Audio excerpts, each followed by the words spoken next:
Welcome to androidanik YouTube channel. ভিডিওটা শুরু করার জন্য অসংখ্য ধন্যবাদ। বন্ধুরা, আমি আগেই একটা ভিডিও দিয়ে দিয়েছিলাম ওয়েস্ট বেঙ্গল স্টেট ইউনিভার্সিটির থার্ড ইয়ারের পরীক্ষার যে নতুন ইউজিসি যে নতুন গাইডলাইন তৈরি করেছে সেই গাইডলাইনের আমি আগে ভিডিওতে বলে দিয়েছিলাম। আমি আগে কিছু নিউজ কাটিং এবং কল্যাণী ইউনিভার্সিটির কিছু রুলস দেখিয়েছিলাম এবং কলকাতা ইউনিভার্সিটিরও আমি বলেছিলাম ওয়েস্ট বেঙ্গল স্টেট ইউনিভার্সিটি যখনই আপডেট দেবে তখনই ভিডিও বানিয়ে আমি তোমাদের মাঝে উপস্থাপন করে দেবো যে নতুন গাইডলাইনে কী হচ্ছে।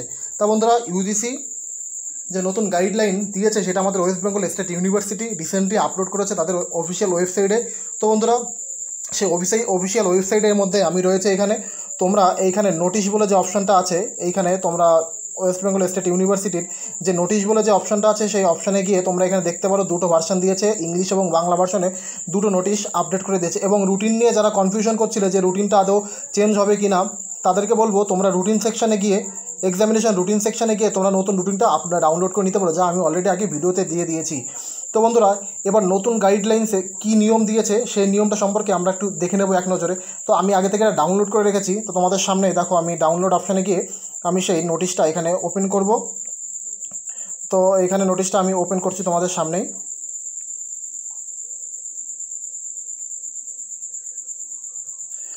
তো বন্ধুরা আমি তোমাদের সামনে ওপেন করেছি। দেখো, ওয়েস্ট বেঙ্গল স্টেট ইউনিভার্সিটি তোমরা দেখতে পাচ্ছ। এখানে তোমরা এটা ভাবতে পারো এটা কোনো ফেক না, এটা অরিজিনালি। তোমাদের এখানে দেখো, এখানে এ কে মুখার্জির তার সিগনেচার রয়েছে। এখানে তোমরা দেখো নতুন গাইডলাইন্সে কী কী নিয়ম দিয়েছে, তা আমি একটু পড়ে শোনাচ্ছি। হয়তোবা তোমাদের বুঝতে অসুবিধা হতে পারে স্ক্রিনের পরে, যেহেতু আমি পড়ে শোনাচ্ছি। এখানে দিয়েছে আন্ডার গ্র্যাজুয়েট অনার্স ও জেনারেল পার্ট 3 2020 পরীক্ষার গাইডলাইন। তো বিশেষ বিজ্ঞপ্তি রয়েছে, যে সমস্ত ছাত্রছাত্রীরা পরীক্ষা ব্যবস্থাপনার ফল সংক্রান্ত বিষয়ে অসন্তুষ্ট হবে তারা প্যান্ডেমিক অবস্থায় উন্নতি হলে, মানে এই যে করোনার যে অবস্থা, এই অবস্থা উন্নতি হলে বিশ্ববিদ্যালয় ব্যবস্থাপনা অফলাইন প্রক্রিয়ায় পরীক্ষা দেওয়ার সুযোগ পাবে। তো এটা হচ্ছে প্রথম 1 নম্বরে কী বলেছে, যে সমস্ত পরীক্ষার্থী উপযুক্ত রেজিস্ট্রেশন নম্বর, রোল নাম্বার এবং অ্যাডমিট কার্ড পেয়েছো তারা বাড়িতে বসে ওয়েবসাইটে দেওয়া প্রোগ্রাম অনুযায়ী পরীক্ষা দিতে পারবে।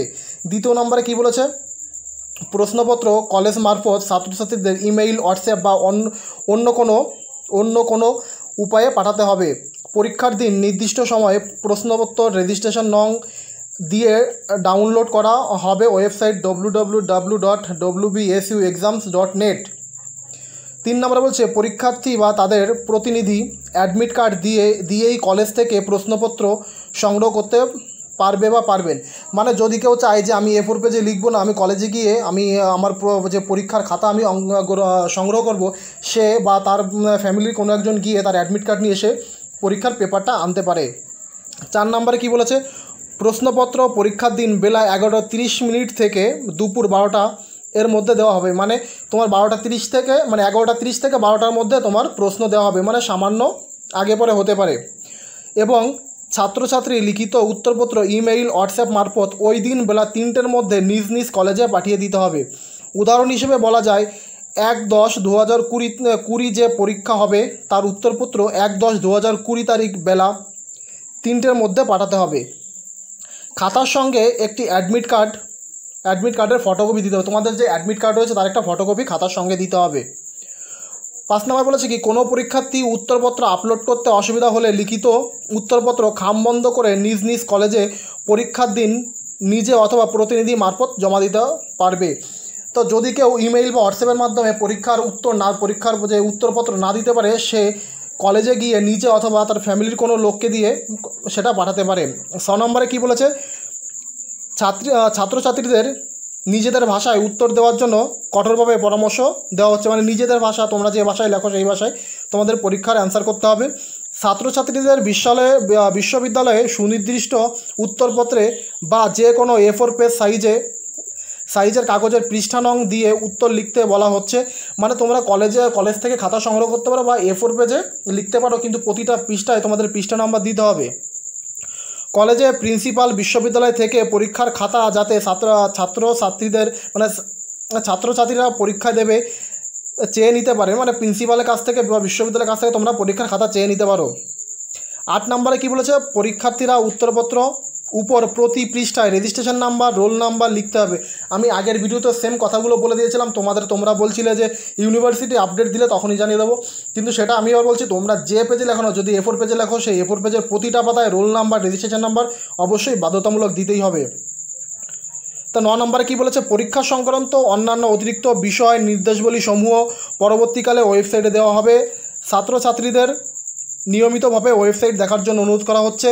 10 নম্বরে কী বলেছে, প্যান্ডেমিক অবস্থা উন্নতি হওয়ায় যদি বর্তমান পদ্ধতি সম্পর্কে কোনো রকম অসন্তোষ থাকে যে কোনো ছাত্র বা ছাত্রী চাইলে পুরনো পদ্ধতিতে অফলাইনে পরীক্ষায় বিশ্ববিদ্যালয়ে ব্যবস্থাপন করে দিতে পারে। তা বলেছে কি, যদি কারো এই বিষয় নিয়ে যতগুলো কথা বললাম, এই বিষয় নিয়ে যদি কারো পরীক্ষা দিতে অনিচ্ছুক হয়, তাহলে সে অফলাইনে বিশ্ববিদ্যালয়ে গিয়ে পরীক্ষা দিতে পারবে। তো বন্ধুরা, আমি বলেছিলাম আমাদের ওয়েস্ট বেঙ্গল স্টেট ইউনিভার্সিটি যদি কোনো আপডেট দেয়, সেই আপডেটটা তোমাদের মাঝে সবার আগে জানিয়ে দেবো। তো আমি সেই আপডেটটা জানিয়ে দিলাম। অবশ্যই তোমরা ওয়েস্ট বেঙ্গল স্টেট ইউনিভার্সিটির ওয়েবসাইটে গিয়ে তোমরা দেখে নিতে পারো কন্ডিশন। ওকে বন্ধুরা, এই ছিল আমাদের আজকের ভিডিও। যদি ভিডিও ভালো লাগে অবশ্যই আমাদের ইউটিউব চ্যানেলকে সাবস্ক্রাইব করবে, পাশে আসা বেল আইকনটি দাবিয়ে দেবে, যাতে সবার আগে ভিডিওগুলো পৌঁছে যায় তোমার কাছে। অবশ্যই ভিডিওটা বন্ধুদের মাঝে শেয়ার করে এটা জানিয়ে দাও যে পরীক্ষার নিয়ম পরিবর্তন হয়েছে। আজকের মতো এই পর্যন্তই, দেখা হবে পরবর্তী সময় নতুন আপডেট নিয়ে, নতুন যদি কোনো আপডেট দেয়। সবাই ভালো থেকো, সুস্থ থেকো।